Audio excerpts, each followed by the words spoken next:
अशी शपथ घेतो की जिल्हा परिषद अध्यक्ष चषक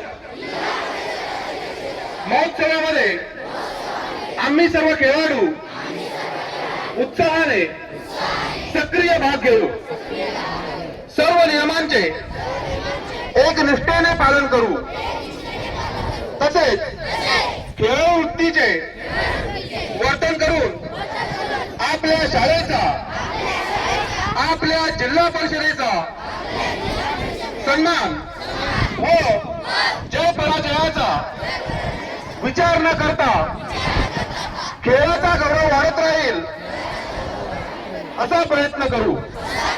जय हिंद.